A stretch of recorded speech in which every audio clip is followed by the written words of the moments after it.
Welcome to today's session of First Timothy chapter 5. We continue with the exposition series. And let me do a recap before we go to the main session. We said that in this book of First Timothy, chapter 1 was about the church and its message. And we said the message of the gospel is simple and focused on Jesus Christ and their doctrines of the church faith, that the church would advocate, defend, and promote.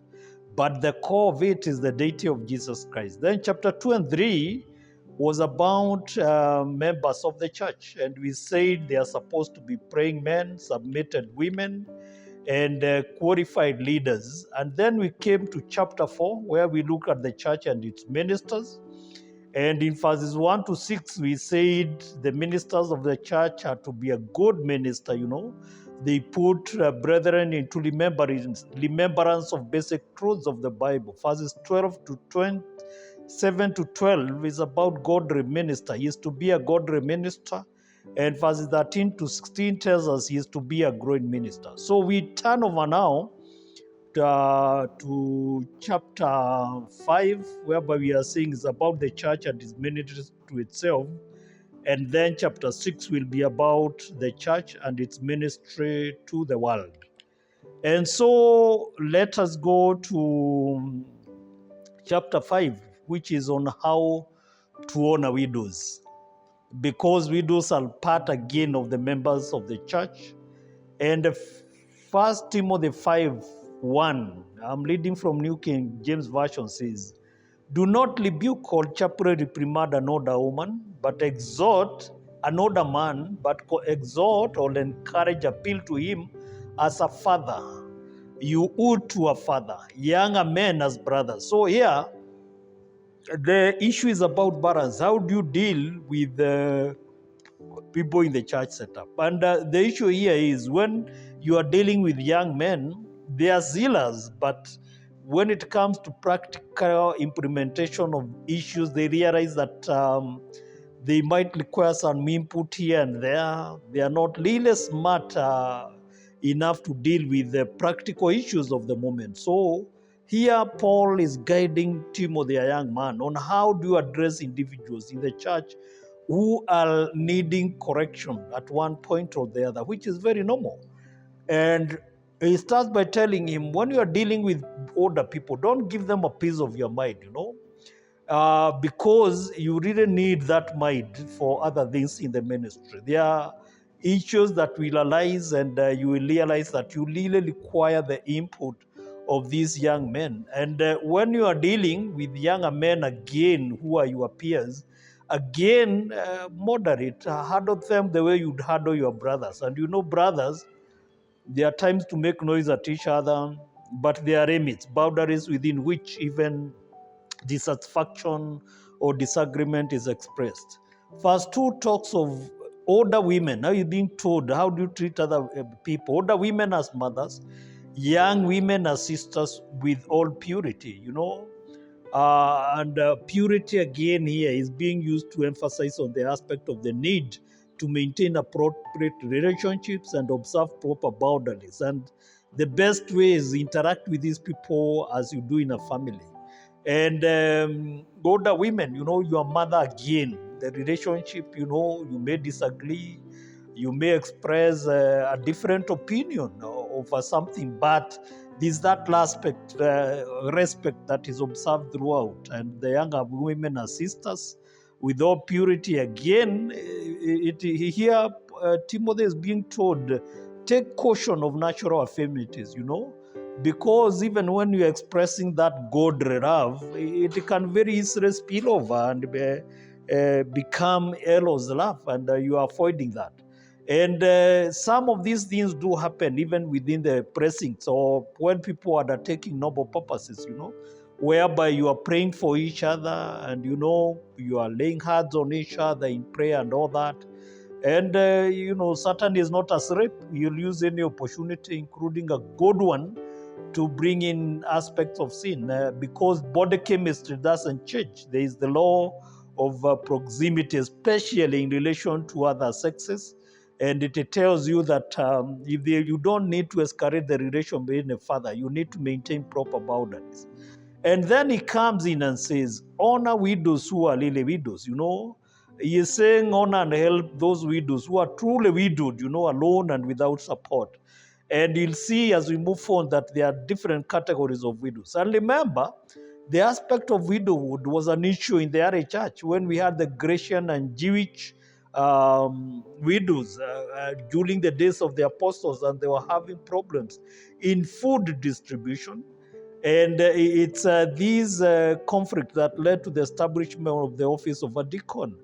And it's like from this point going on, the church appears to have accepted its responsibility to take care of the widows, and the true widows are likely to be in financial straits and difficulties or in need. Right from the days of the apostles, you realize that when people got old, they naturally came back to Jerusalem because they had this myth or belief that when people die, they'll be dragged underground all the way to Jerusalem because the resurrection will occur there. And they believed this was, it was going to be a very bad experience. So people strived at the twilight years of their life to come to Jerusalem and hang aloud. And most of them during this time may not be able to take care of themselves. And they now had gotten into this aspect whereby the church is taking care of them, and with the time it appears to have been incorporated in the community.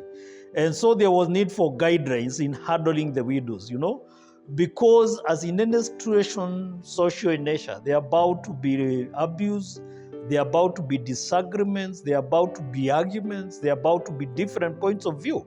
And this is what Paul is clarifying. And so he starts by defining who really is a widow. And the widowhood is a big deal because without intervention, some can really be affected by aspects of extreme poverty. And so in verse 4, Paul starts by saying, but if any widow has children or grandchildren who are adults, let them learn first to show piety or religion, great respect at home, that is to show to their own family as their religious duty and natural obligation, and to repay their parents, to compensate their parents or grandparents for their upbringing. For this is good and acceptable before God, acceptable and pleasing in the sight of God. So, widows with families are not the church's responsibility. This is what Paul is saying. Christianity is supposed to begin at home before spreading to the community. And before coming to serve in church and the community, you have to take care of family members, especially who are elderly. And he is saying this is a godly thing. And now he comes to verse number 5 and says, now she who is really or truly a widow and left or have been left entirely alone without adequate income, trusting God and continues in supplications and prayers night and day. But she, now widow, who lives in pressure, whereas he who lives for pressure and self-indulgence, is dead while she lives, is spiritually dead even while she still lives.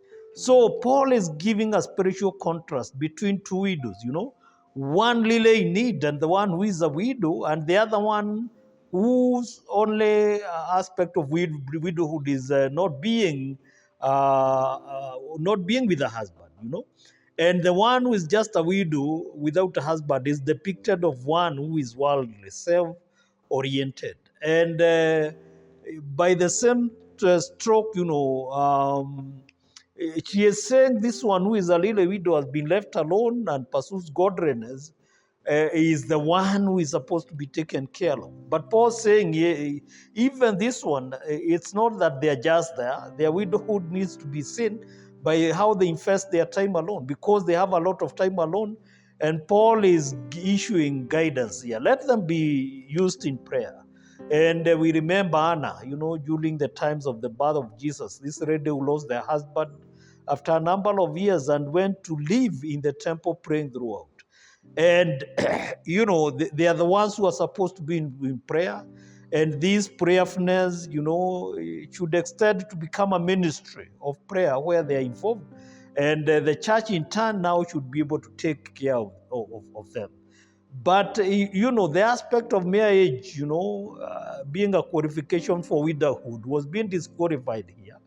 And for those who are widows, but they are not in need, but were living worldly, Paul is sort of saying it's disgusting, for an older woman to purely live for pressure, because in order you are supposed to be godly, not influenced by pressure and worldliness. And it's like he's saying, why would you rather just die than live? You are living dead. So what we need to note here is that there are two widows here who are being shown, and both widows are in need, but one is faithful and the other is unfaithful. And the first qualification for a widow is faithfulness to God. So it's not all widows who deserve to be helped. That's the point that we ought to take. And I know this is an issue that have been debated a lot in church, including the non-believers, because even non-believers know that the church has the responsibility of taking care of widows, but they do not sit back to ask themselves, then who are these widows who are supposed to be taking care of the church? And you'd imagine a scenario whereby the church takes up this obligation, and at the end of the day, what would happen is that you will have all widows within the locality being brought to the responsibility of the church. And I remember there is this moment at one time when some old man in his 60s came. He had a problem with his leg, and it required medication, and he was telling me that he requires to be assisted from the church. And I took time to check from him on, where is the family? The first thing he tells me that the family, they are not together with his family. And the next thing I asked him, where have you been serving? Which is your church? And he tells me he abandoned church a long time ago. And, I was doing it on purpose to really check on what are people's perception of the church and all that. And we are not saying it's bad to help, but from a spiritual perspective or from a church perspective, there is a guideline on who qualifies for help and who is a real widow, and the need for the family to check the church to check the family background of these people to see are their children or grandchildren who can take care of this older person. And if they are there, it becomes their responsibility. So for this session, we stop there. We'll pick up on this issue of widowhood next week as we seek to understand it even more. So thank you very much for being part of this series. May God bless you. Have a wonderful week. We meet next week. Goodbye.